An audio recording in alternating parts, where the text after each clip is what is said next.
Bonsoir à tous, soyez les bienvenus dans ce nouveau rendez-vous de l'actualité sur Mayotte, la première. Les auteurs des violences répétées au lycée de Kahani, sanctionnés par la justice.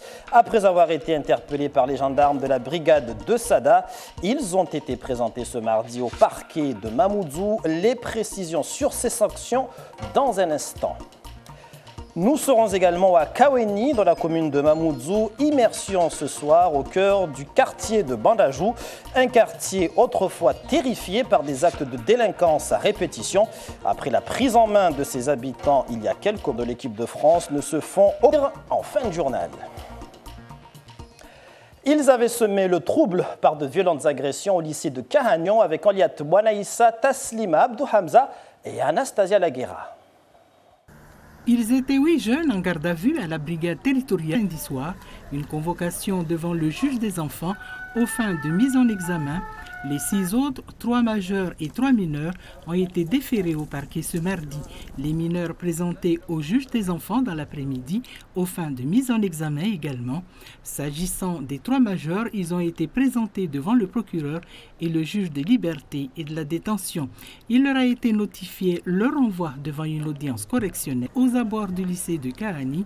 Des élèves avaient été grièvement blessés, des dégradations autour du lycée relevées, des violences qui avaient conduit les enseignants du lycée à exercer leur droit de rester pour leur sécurité et celle de leurs élèves. Suite à ces événements, le vice-rectorat avait déposé plainte contre les fauteurs de troubles, des troubles qui ont été le facteur principal de la grève contre l'insécurité qui extra du parquet de Mamoudzou. Le procureur a demandé leur placement sous contrôle judiciaire en attendant de répondre de leurs actes devant le tribunal.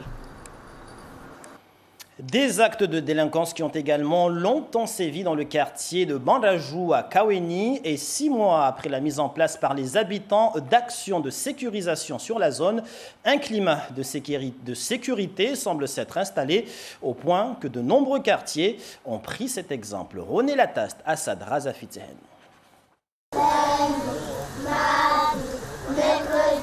Il n'y avait rien du tout, il n'y avait pas, ça va parce que les enfants vont presque tous à l'école. Une scène inimaginable il y a 6 mois dans un des quartiers alors les plus touchés par une délinquance omniprésente et quasi permanente. Un baraquement provisoire de tôle où des enfants déscolarisés sont accueillis et aidés par des bénévoles chaque jour de 18h à 21h. Un bâtiment plus fonctionnel est prévu. Malheureusement, pour l'instant, le terrain est occupé. Une quinzaine de carcasses de voitures y sont entassées. La mairie s'est engagée à les enlever rapidement. À suivre. En tout cas, la vie reprend dans la sécurité. Ce changement de peau et de vie du quartier a commencé là, il y a donc 6 mois. Derrière ces... Lors d'une grande réunion auquel il y avait pratiquement 500 personnes, on était tous là pour le début du changement du quartier. Nous avons vraiment réussi dans un élan de sécurisation. Après, maintenant, il y a une liberté de vivre, il y a une paix qui est dans le quartier. Et aujourd'hui même, on peut dire en fait que les projets qui vont venir après vont nous amener à animer le quartier. D'autres quartiers ont suivi depuis les fameux gilets fluo. Les habitants se sont impliqués, les autorités aussi. Des jeunes des quartiers ont été recrutés en service civique par la police, 2, puis 4, puis 11. D'autres recrutements sont prévus. Alors, les services civiques sont effectivement un point central de notre politique de rapprochement avec la population. Ces jeunes connaissent les quartiers où ils sont d'ailleurs recrutés. Et la police nous a pris en tant que service civique pour pouvoir faire la communication avec les citoyens et aussi faire aussi des préventions. Et pour la sécurité générale, on est en groupe là pour parler, il faut avoir la communication. À Mayotte, les services civiques connaissent un succès grandissant. Ici, dans la police, là, dans l'éducation nationale ou dans le monde associatif et sportif.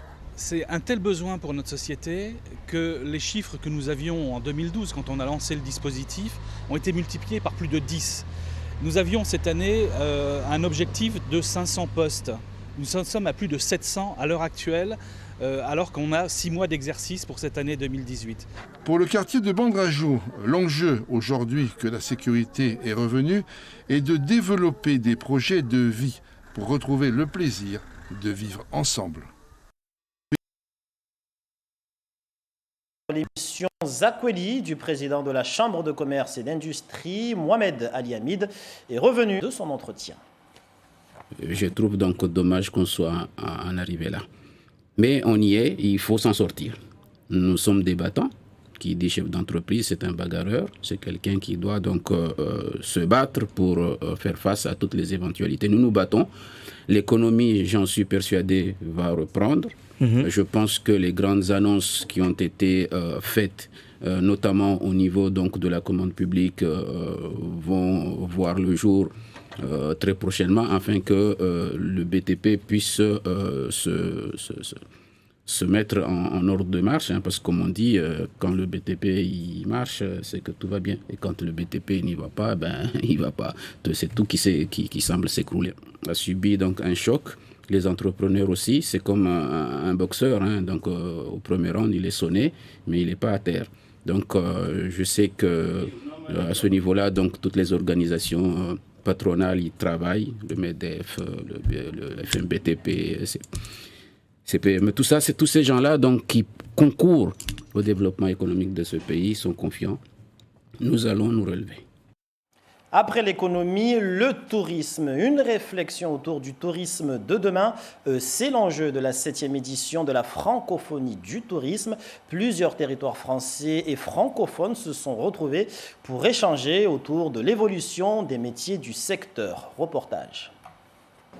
Qu'ils soient experts, professionnels ou encore universitaires, qu'ils viennent de métropole, du Québec, de Belgique, de Suisse ou encore de La Réunion, tous ont un objectif commun, réfléchir au tourisme de demain.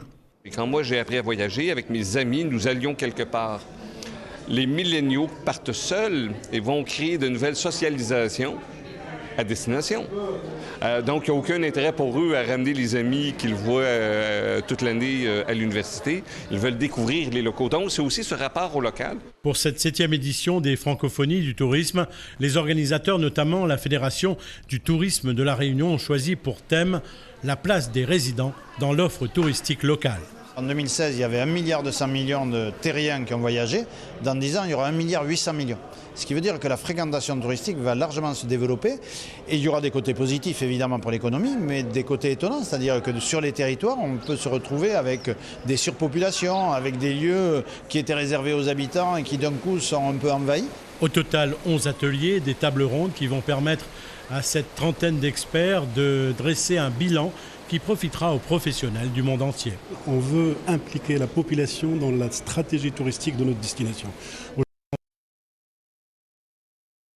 Avec les critères extérieurs, mais on a besoin de cette expertise-là et je trouve qu'aujourd'hui, la population doit s'impliquer, doit s'imprégner un peu de ce que c'est le tourisme de notre destination. Autre sujet abordé, l'évolution des métiers du tourisme face aux nouvelles technologies et aux enjeux numériques.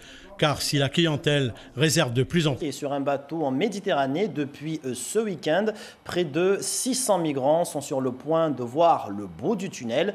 Un début de solution a été trouvé avec l'Espagne. Liliane Melconian. Sur l'Aquarius, 629 migrants toujours bloqués. Ce matin, ils ont été ravitaillés en nourriture et en eau, car les stocks de l'ONG française SOS. D'autant qu'il faudra plusieurs jours de voyage avant que le bateau arrive en Espagne. Le pays a proposé de les accueillir. Dans la journée, 500 migrants seront donc transférés vers 2 autres embarcations qui navigueront ensuite ensemble jusqu'au port de Valence, à plus de 1300 km de là.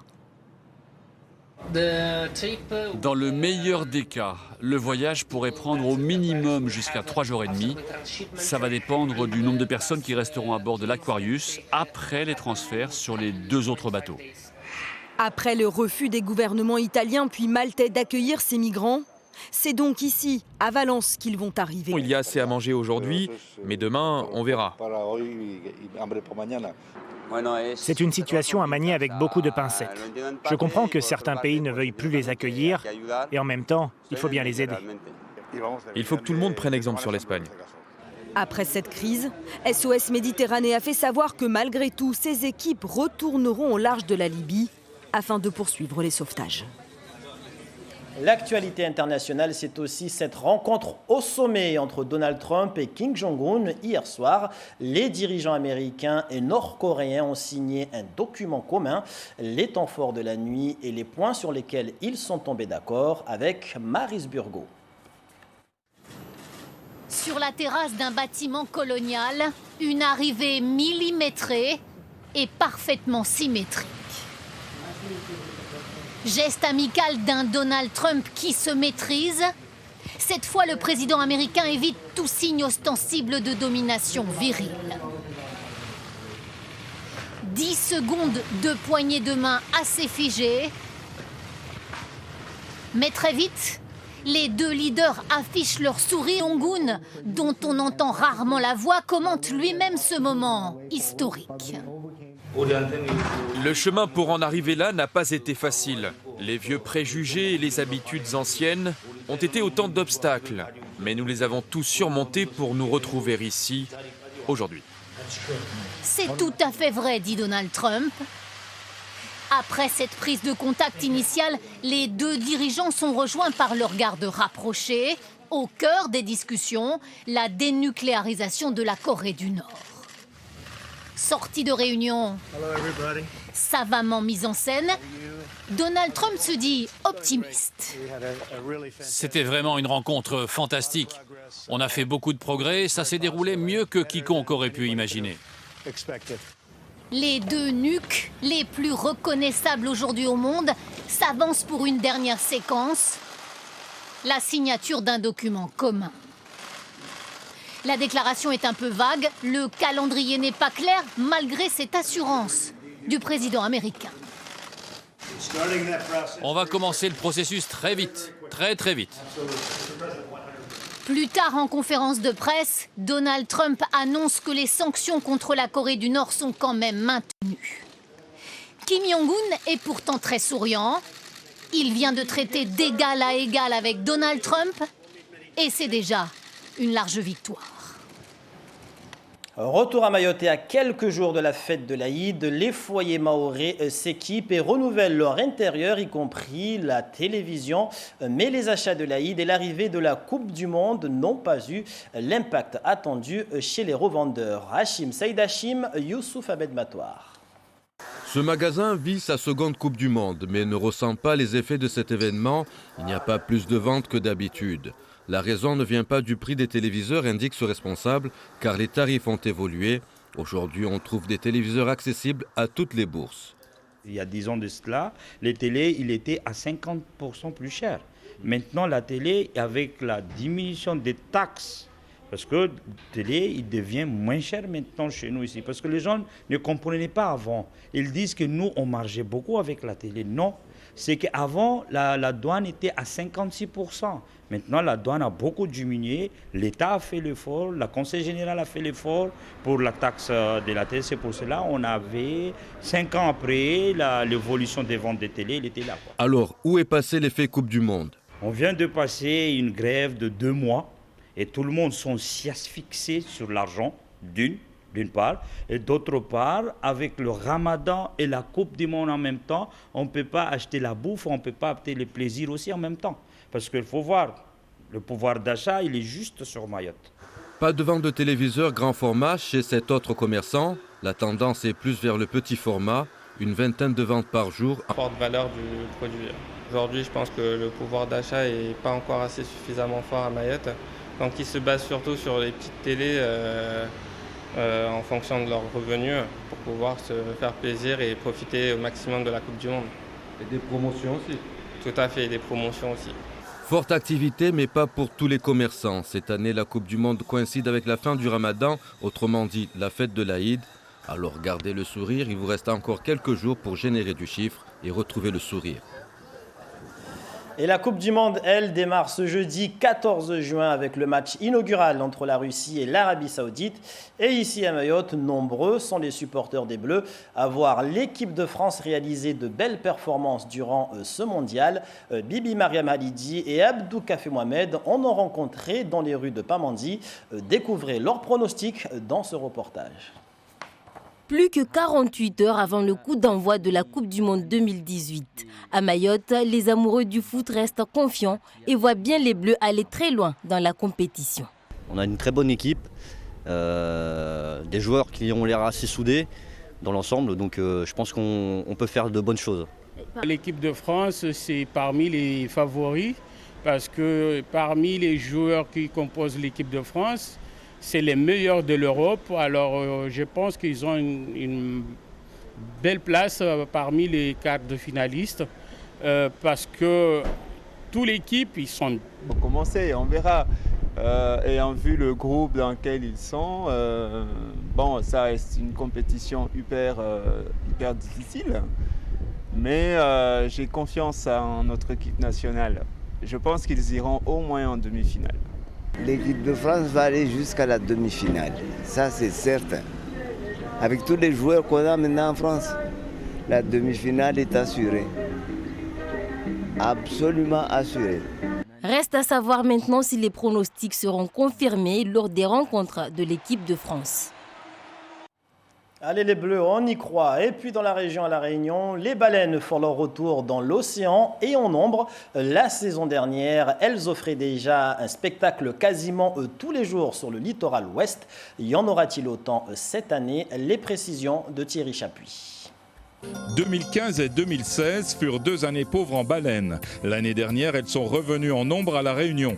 180 cétacés ont été recensés. Cette année, les observations se succèdent depuis le 25 mai. Ça fait à peu près 8-10 jours qu'on a des baleines quasiment tous les jours le long de nos côtes. Et ça va de Saint-Gilles jusqu'à Saint-Pierre en passant par Saint-Leu, Étang-Salé, même Saint-Philippe. On a vraiment beaucoup de signalements. 2 baleines ont déjà été identifiées par la photo de leur queue. La saison commence donc bien, mais reste imprévisible pour les scientifiques qui prévoient d'étudier la chose. Là, on va commencer un programme justement où on va essayer d'étudier les facteurs océanographiques qui permettraient d'expliquer ou pas la venue massive des baleines à bosse dans le sud-ouest de l'océan Indien. Mais c'est très complexe. C'est un domaine nouveau pour nous, donc on est en train d'essayer de monter des partenariats avec des structures qui sont plus spécialisées sur l'océanographie physique. Et on pense que ça va prendre plusieurs années pour essayer de lever ce coin et de mieux comprendre les mécanismes qui expliquent leur venue ou pas. Si les baleines sont là, elles font évidemment le spectacle. Pour aller les observer, il est impératif de respecter la charte établie en 2009. Même si les comportements individuels s'améliorent, on a une pression qui augmente d'année en année. Et donc tout ça fait que c'est quand même une situation compliquée à gérer sur l'eau, avec beaucoup d'usagers de la mer qui veulent aller voir les baleines. Donc s'il y a beaucoup de baleines, les bateaux se répartissent entre les groupes, c'est relativement bien. Et par contre, les jours où il y a 1-2 baleines en saison, devant Saint-Gilles, et là on va avoir une concentration de bateaux et là elles vont être harcelées. Les autorités veillent, le non-respect de la charte peut être sanctionné. Depuis 2017, elle s'applique. Et aux violences perpétrées au lycée de Kahani en janvier dernier ont été sanctionnées par la justice. Après avoir été interpellés par les gendarmes de la brigade de Sada, ils ont été présentés ce mardi au parquet de Mamoudzou. Ils ont finalement été mis en examen, placés sous contrôle judiciaire en attendant de comparaître au tribunal correctionnel prochainement. Merci pour toute votre attention à ce 19h. Dans un instant, vous serez avec Daniel Abdou dans le journal en maoré. L'info revient demain en radio à 5h avec l'équipe de la matinale, puis à 13h pour le journal télévisé dont j'aurai le grand plaisir de vous présenter. Très belle soirée à tous sur La Première et à demain.